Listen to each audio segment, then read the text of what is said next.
மீன் அமிலம் செய்யறா லேசான விஷயம். மீன் வாங்க வேணாம், மீன் கழிவு வாங்க, என்ன மீன் வாங்க, அது பிரச்சனையே இல்லை. அதாவது இந்த விஷயங்களை சொபிஸ்டிகேட்டட் ஆக்கி கஷ்டமாக்கினதால நிறைய பேருக்குள்ள வரல. இப்ப இங்கிலீஷ்ல 12 காலம் ஒருத்தரும் வரமாட்டான் படிக்கிறதுக்கு. இறந்த காலம், நிகழ்காலம், எதிர்காலம் 3 தான் காலம் படிச்சேன்னா இங்கிலீஷ் நிறைய பேர் படிச்சுப்பாங்க. அதே மாதிரி தான் இப்ப நான் இந்த விவசாயத்துல இந்த நாட்டுக்கு சர்க்கரை, கைப்படாத மண், முட்டோடாத கோழி இதெல்லாம் இல்லை இப்போ. சரியா? Very simple. சர்க்கரை 250 ரூபா, 300 ரூபா விற்கிற சர்க்கரை 1 கிலோ. மீன் கழிவு என்ன மீனா மீக்கலாம் அது.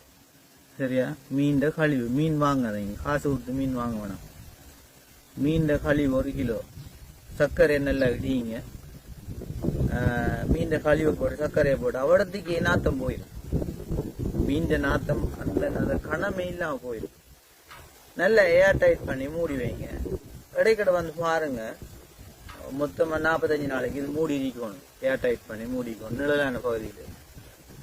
பாருங்க, சில டைம்ல கூட அந்த நீங்க வச்சிக்கிற இது இருக்க கோப்பை அது வீங்கிற மாதிரி, உள்ளுக்கு காத்து வந்த மாதிரி இருந்தா கொஞ்சம் திறந்து திருப்பி மூடுது. அவ்வளவுதான். 45 நாள்ல திறந்து பாருங்க, விளாம்பழம் மணக்கும், சிட்டியா விளாம்பழம் மணக்கும். அப்படி மணத்துச்சுன்னா உங்களோட மீன் அமிலம் ரெடி. இதை நீங்க 1:1000, அதாவது 1000 மில்லிலிட்டருக்கு 2 மில்லி தான் சேர்க்கணும். 1000 மில்லிலிட்டருக்கு 2 மில்லிலிட்டர் தான் சேர்க்கணும். சேர்த்து அடிச்சிங்கன்னா உங்களோட மரங்கள் சாதாரணமா ஒரு தோல்ல இருக்கிற தோல்ல தன்மை இருக்கிற பழத்துல ரியாலிட்டின்னு சொல்லுவாங்க.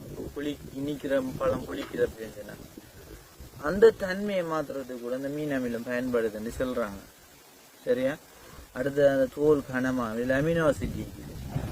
அடுத்தது அண்மையில் ஒரு இன்ஜினியர் சொல்லியிருந்தார், விவசாயம் செய்யற, அதாவது நிலத்தடி நீர்ல இருக்கிற உப்பு இருக்குதானே, உப்பு தண்ணி வார இடங்கள்ல இந்த மீன் கரைசல் அமினோ ஆசிட்டை கொண்டு கால்சியத்தையும் மெக்னீசியத்தையும் தாவரத்துக்கு எடுத்து கொடுக்கலாம் நுண்ணூட்டங்களான்னு சொல்லி. அப்ப அந்த அளவுக்கு பிரயோசனமான ஒரு அமினோ ஆசிட்ல இருக்கிற ஒரு கரைசல் தான் இந்த மீன் அமிலம். என்ன செய்யுங்கன்னு சொன்னா, இதை காசு கொடுத்து வாங்காதீங்க. 1500 ஒரு லிட்டர். சரிதானே? 45 நாள் 60 நாள் வச்சுக்கிண்டு அதை பாதுகாத்து தாரவங்க 1500 சேர்க்கிற நியாயம் தான். ஆனா நீங்க வாங்காதீங்க காசு கொடுத்து. ஏதை காசு கொடுத்து வாங்கணும்? நாளைக்கு தோட்டம் செய்ய போறோம், இன்றைக்கு செஞ்சு வச்சுக்கணும். சரியா? இன்றைக்கே இதை நீங்க தோட்டம் செய்யற ஆளா இருந்தால் இப்போதே இன்றைக்கே செஞ்சிருங்க. செஞ்சியா டைட் பண்ணி மூடி வச்சுட்டு மறந்துக்கோங்க. 45 நாள்ல உங்களோட மீன் அமிலம் ரெடி. இதே செயற்பாடு தான் பல கரைசல். இதே செயற்பாடு, அதாவது நீங்க எவ்வளவு பழம் எடுக்கிறீங்களோ, வாழைப்பழம், மன்னசி பழம்,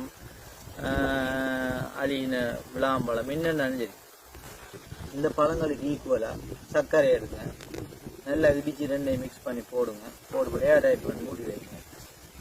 இடைக்கிட பாருங்க, நுண்ணுயிர் தொழிற்பாட்டால உள்ளுக்குள்ள நுண்ணுயிர் தொழிற்பாட்டால வீங்கி இருந்தா போத்தல் திருப்பி ஒருக்கா திறந்து போட்டு திருப்பி மூடி விடுங்க. நார்மலா சத்தமா வந்து மூடிடும். அதோடய உங்களோட கரைசல்கள் 45 நாள்ல ரெடி ஆயிடும். அதுல இந்த 6 மாதம் வரைக்கும் பாவிக்கலாம்னு சொல்றாங்க. நான் பாவிக்கிறேன். இப்ப நான் ஒரு 5-6 மாசம் தான் பாவிக்கிறேன். நல்ல தண்ணிக்கு. ஆக இதெல்லாம் எதையுமே காசு கொடுத்து வாங்காதீங்க. எந்த பொருட்களையும் கடைக்கு போய் வாங்காதீங்க. கடைக்கு கொண்டு போறது தோட்டத்தில் இருக்கிற விளைச்சலை மட்டும் தான் நினைக்கணும்.